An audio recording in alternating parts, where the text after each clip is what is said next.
To actually react to this one because this one's actually got me curious. Because I can kind of see where both of them are coming from, but the only thing, one problem I have is that it's not like he's the wife coming out with a handgun and being worried is one thing.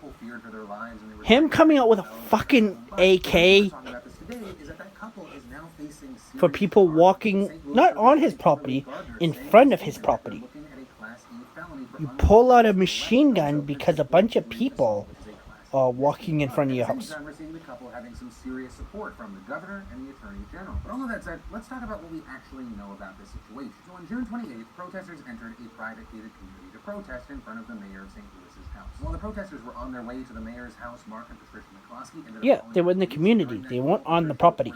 Said, I've got to get a gun. And after that, the couple went outside with an AR-15 platform rifle and a small pistol, which results in the now infamous viral video. Now, with this situation, one of the things we don't know for sure is how the protesters got into the community. The protesters claiming they were able to just enter through an open gate, whereas you have the McCloskeys saying that they feared for their home and their lives after the protesters allegedly broke open a closed gate. And that distinction there is very likely to be important if this case does closed community. There is a video circulating of protesters entering an already open gate. However, it is unclear how that gate was open, but it could hurt the couple. Yeah, they were in the community, not on your property. I get it's a closed community, so. Gardner saying in a press conference, I am disturbed by the events that occurred over this weekend, where there were peaceful protesters who were met with guns and a violent assault.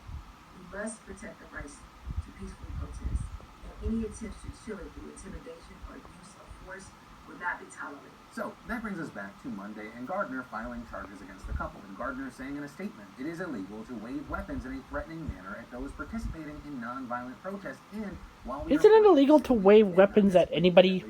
This type of conduct is like if they were on their property or going into someone's house? Yeah, then pull out a gun. She's necessarily looking to place this couple in prison, but rather that this couple would be a part of one of her office's diversion programs that are intended to keep the courts moving and people out of prison after they admit guilt. But that also appears unlikely that they will admit guilt, because after the charges were announced, McCloskey's lawyer said in a statement, "The charges filed today against my clients are disheartening, as I unequivocally believe no crime was committed. I, along with my clients, support the First Amendment right of every citizen to have their voice and opinion heard. This right, however, must be balanced with the Second Amendment and Missouri law, which entitle each of us to protect our home and family from potential threats." Like I mentioned, those charges also face backlash from people like Missouri Governor Mike Parson, who bashed Gardner in a series of tweets, writing Kim Gardner's action toward the McCloskeys is outrageous. Even worse, the Circuit Attorney's Office has admitted there is a backlog of cases and dozens of homicides that haven't been prosecuted yet.